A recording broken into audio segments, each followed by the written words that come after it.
हमारे वीडियोस मसीहियों को ये समझाने और बताने के लिए बनाए जाते हैं कि प्रभु यीशु मसीह का दूसरा आगमन बहुत ही शीघ्र है और कैसे एक मसीही व्यक्ति को अपना जीवन बाइबल के अनुसार बिताना है।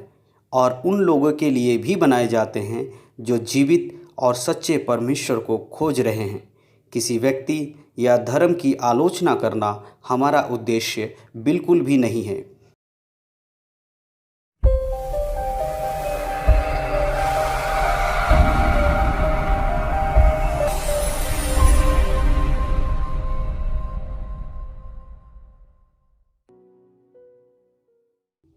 आप सभी को प्रभु यीशु मसीह के नाम से जय मसीह की। मैं निमेश कुमार आप सभी का स्वागत करता हूं द लिविंग वर्ड मिनिस्ट्रीज़ की ओर से। मैं विश्वास करता हूं कि परमेश्वर ने बीते समय से आप सभी को संभाला है, आपके परिवार को सुरक्षित रखा है। परमेश्वर के नाम की महिमा और स्तुति हो। आज हम परमेश्वर के वचन से एक अध्याय को हम पढ़ने जा रहे हैं, भजन संहिता पहला अध्याय।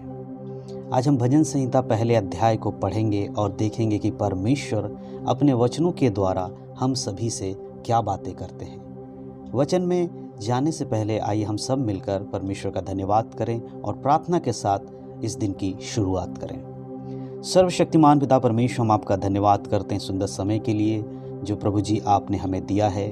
आपके नाम की महिमा और स्तुति होने पाए परमेश्वर। तमाम परमेश्वर इस वीडियो को देखने और सुनने वाले लोगों के लिए मैं प्रार्थना करता हूं, आपके बलवंत हाथों में समर्पण करता हूं। प्रभु जी सभी को परमेश्वर आप आशीष दे, अपने वचनों के अनुसार आगे बढ़ने के लिए सहायता और मदद करें। प्रभु ये वचन केवल सुनने वाले नहीं परमेश्वर, परंतु इन वचनों के अनुसार अपने जीवनों को जीने वाले लोग बनने पाए परमेश्वर। प्रभु जी ये आपका वचन बहुतों के लिए छुटकारे और उद्धार का कारण बने परमेश्वर।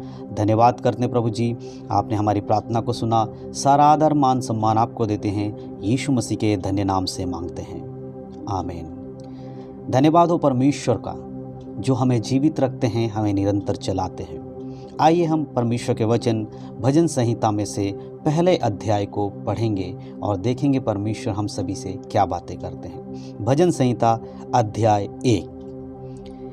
क्या ही धन्य है वह पुरुष जो दुष्टों की युक्ति पर नहीं चलता और ना पापियों के मार्ग में खड़ा होता और ना ठट्ठा करने वालों की मंडली में बैठता है, परंतु वह तो यहोवा की व्यवस्था से प्रसन्न रहता और उसकी व्यवस्था पर रात दिन ध्यान करता रहता है। वह उस वृक्ष के समान है जो बहती नालियों के किनारे लगाया गया है। वह अपनी ऋतु में फलता है और जिसके पत्ते कभी मुरझाते नहीं। इसीलिए जो कुछ वह पुरुष करे वह सफल होता है।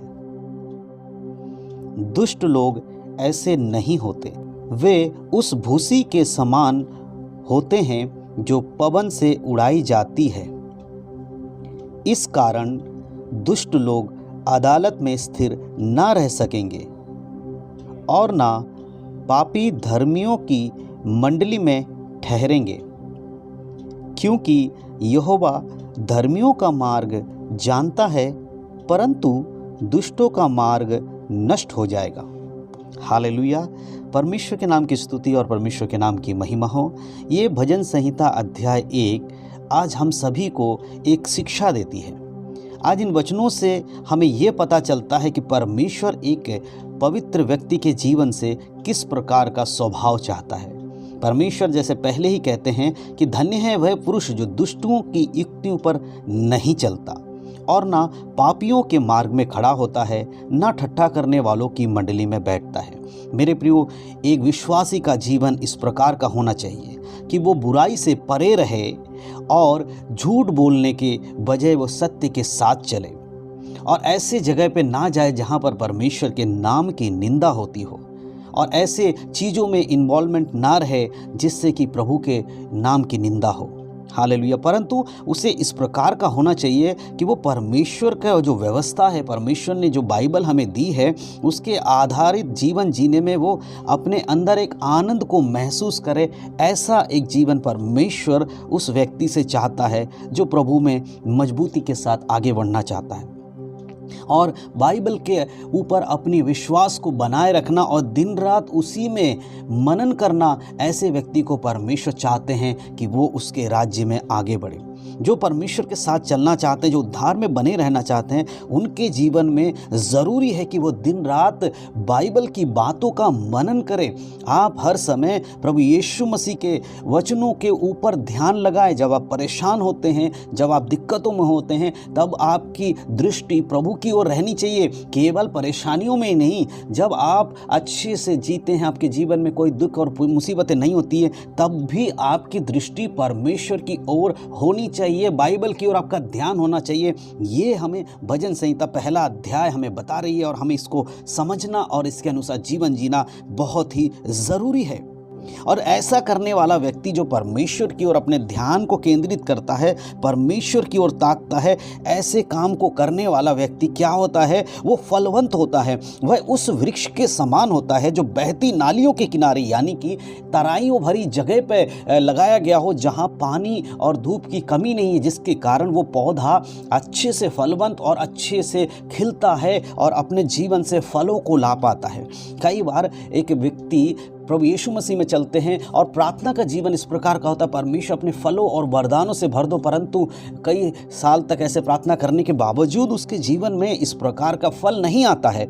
लेकिन परमेश्वर का वचन कहते हैं, अगर आप प्रभु पर केंद्रित हैं, परमेश्वर पर ध्यान रखते हैं और उसकी व्यवस्था के अनुसार जीवन जीते हैं, बाइबल के अनुसार जीवन जीते हैं, तो आप एक ऐसे वृक्ष के समान हो जाएंगे जो बहती नालियों, यानी कि तराइयों की जगह जहाँ पर नदियाँ होती हैं, वहाँ के जो पेड़ पौधे होता है, आप देखेंगे कभी भी गांव में, विलेज में आप जब जाएंगे, वहाँ पर आप देखेंगे जहाँ जहाँ नदियाँ होती हैं, वहाँ की जो हरियाली है बहुत अच्छी होती है। तो हमारे आत्मिक जीवन की हरियाली के लिए हमें परमेश्वर के वचन रूपी नदी के साथ साथ चलना होगा, तब जाकर हम में से प्रत्येक एक फलवंत वृक्ष के समान बनेंगे। और क्योंकि हम बहते नालियों के किनारे लगाए जाते हैं, हम वचन के साथ चलते, इसलिए हम फलवंत होंगे और अपने अपनी ऋतु के अनुसार हम फलेंगे। क्योंकि हर किसी का वरदान अलग है, हर किसी की आशीषें अलग हैं, हर किसी का बुलाहट अलग है। हम किसी एक व्यक्ति के अनुसार नहीं बन सकते कि कुछ लोग सोचते हैं मैं पास्टर बनूंगा, कुछ लोग सोचते हैं मैं भविष्यवक्ता बनूंगा, कुछ लोग सोचते हैं मैं प्रचारक बनूंगा। लेकिन प्रभु कहता है सब अपने अपने ऋतु के अनुसार फलेंगे। तो परमेश्वर की जो बुलाहट है वो आपके जीवन में कब प्रकट होती है, कब आपको समझ में आएगा? जब आप बाइबल के अकॉर्डिंग अपने जीवन को जिएंगे, आपको अपनी बुलाहट के बारे में पता चलेगा। बाइबल को पढ़ेंगे, आपको अपने बारे में पता चलेगा कि आपके जीवन से परमेश्वर की मनसा और इच्छा क्या है। तब आप एक फलवंत जीवन जिएंगे और परमेश्वर के इच्छा के अनुसार इस्तेमाल हो सकेंगे।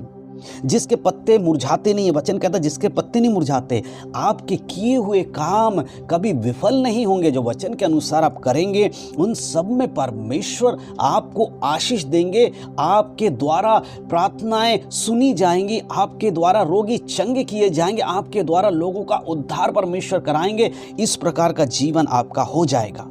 हालेलुया। दुष्ट लोग ऐसे नहीं होते जो बाइबल को सिर्फ पढ़ते हैं, उसके अनुसार जीवन नहीं जीते। उनका जीवन ऐसा नहीं होता है जैसा कि परमेश्वर चाहते हैं कि उनका होना चाहिए। वो तो ऐसे कुछ लोग हैं जो वचन को सिर्फ पढ़ लेते हैं परंतु उसके अनुसार जीवन नहीं जीते, संसारी बातों में लगे रहते हैं। ऐसे लोग भूसी के समान होते हैं जो गेहूं के साथ तो होते हैं परंतु उनको अलग किया जाता है। जब हवा में गेहूं को झाड़ा जाता है, अगर गेहूं को हम देखते हैं गाँव में क्या करते, गेहूं को निकालने के बाद उसको हवा में उछालते ताकि उसके अंदर से भूसी को अलग किया जाए। उसी प्रकार एक समय आ रहा है जब यीशु मसीह पवित्र लोगों को अलग करेंगे और जो पवित्रता का ढोंग करके चलते हैं, जो अपने जीवन को वचन के अनुसार नहीं ले जाते, उनको अलग करेंगे और भूसियों को आग में डाल दिया जाएगा और वो नष्ट हो जाएंगे, वो पवन से उड़ाई जाती। ऐसा जीवन जीने वाले व्यक्ति को परमेश्वर नहीं चाहते कि वो ऐसा जीवन कोई जिए। परमेश्वर की इच्छा है जो प्रभु में बढ़ते हैं वो आत्मिकता में बढ़े और फलवंत दाख लता के समान फलें।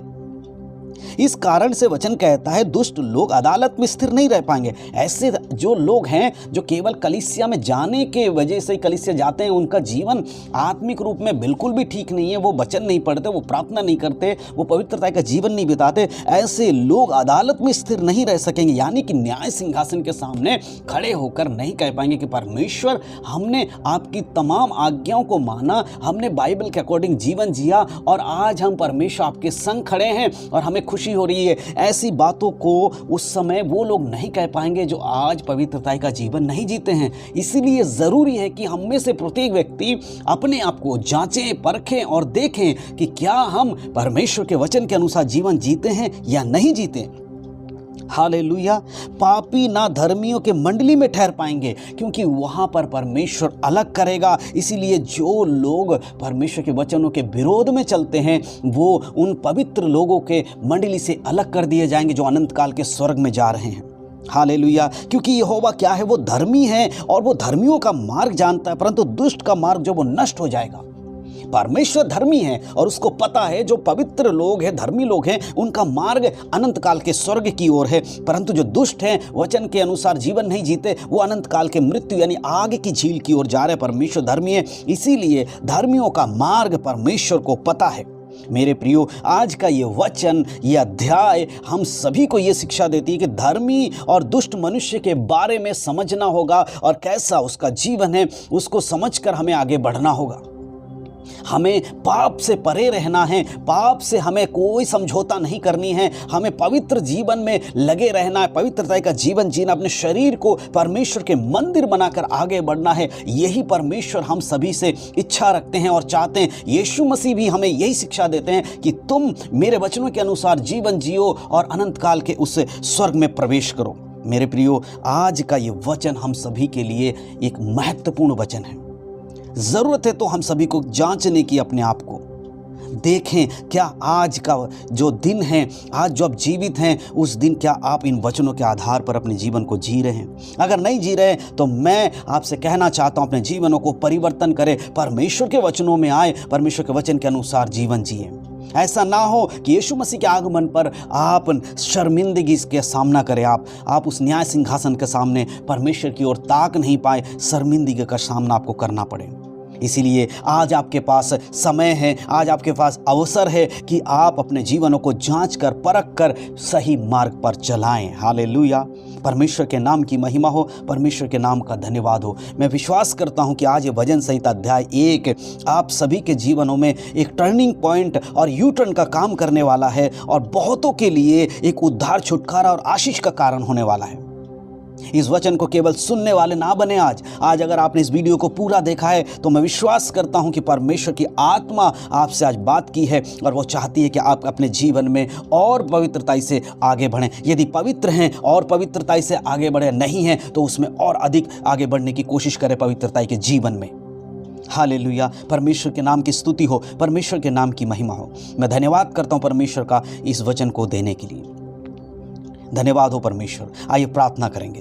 सर्वशक्तिमान पिता परमेश्वर, धन्यवाद करते हैं आपके इस वचन के लिए जो आपने हम सभी को दिया परमेश्वर। विशेषकर मैं प्रार्थना करता हूं उन लोगों के लिए जो प्रभु इन वचनों को आज सुन रहे हैं परमेश्वर और अपने जीवनों को जांच रहे हैं प्रभु जी, और उनके जीवनों में यदि उन्हें कमियां मिल रही पिता, मैं उनके लिए प्रार्थना करता हूं यीशु मसीह के नाम से प्रभु, आप उनकी सहायता और मदद करें एक पवित्रता का जीवन जीने में। उनके जीवन से हर एक बुराइयों को दूर करने के लिए आप उनकी सहायता और मदद करें प्रभु जी, यीशु मसीह के नाम से प्रभु। ऐसे लोगों का मन परिवर्तन हो जो पाप के अधीनता में आज भी जीवन जीते प्रभु जी, उन लोगों के लिए परमेश्वर आप सहायता मदद करें पिता। आपके बलवंत हाथों में समर्पण करते हैं पिता, यीशु मसीह के नाम से लोगों का उद्धार इस वचन के आधार पर होने पाए, यीशु के अधिकार के नाम में। आमीन आमीन। धन्यवाद हो, परमेश्वर के नाम की महिमा हो। हालेलुया। मैं विश्वास करता हूं कि ये वचन हम सभी के लिए एक आशीषित वचन रहा है। हालेलुया। प्रभु आप सबको आशीष दे, प्रभु में बढ़ें, वचन के अनुसार जीवन जिए, परमेश्वर के नाम की महिमा हो। धन्यवाद हो। और आप सभी को मैं एक चीज़ और बताना चाहता हूँ, यदि आप पहली बार हमारे इस वीडियो को देख रहे हैं तो ज़रूर आप हमारे YouTube चैनल को सब्सक्राइब कर लें, बेल के आइकन को प्रेस कर लें, ताकि आने वाले समय में जितने वीडियोज़ हम पब्लिश करते हैं वो सारे नोटिफिकेशन आप तक पहले पहुँचने पाए। इसलिए इस वीडियो अगर आपको ये वचन अच्छा लगा हो तो दूसरों को भी शेयर करें और लोगों को भी परमेश्वर के बारे में बताएं और उनके जीवन में भी परमेश्वर के वचन पहुंचाने में आप हमारी सहायता कर सकते हैं। धन्यवाद हो। इस वीडियो को शेयर करें, सब्सक्राइब करें, लाइक और कमेंट ज़रूर करें। अगर आपका कोई भी सवाल है आप हमसे कमेंट के माध्यम से पूछ सकते हैं। धन्यवाद हो। परमेश्वर आप सभी को आशीष दे। यीशु मसीह के नाम से जय मसीह की। आशीषित रहे। आमीन।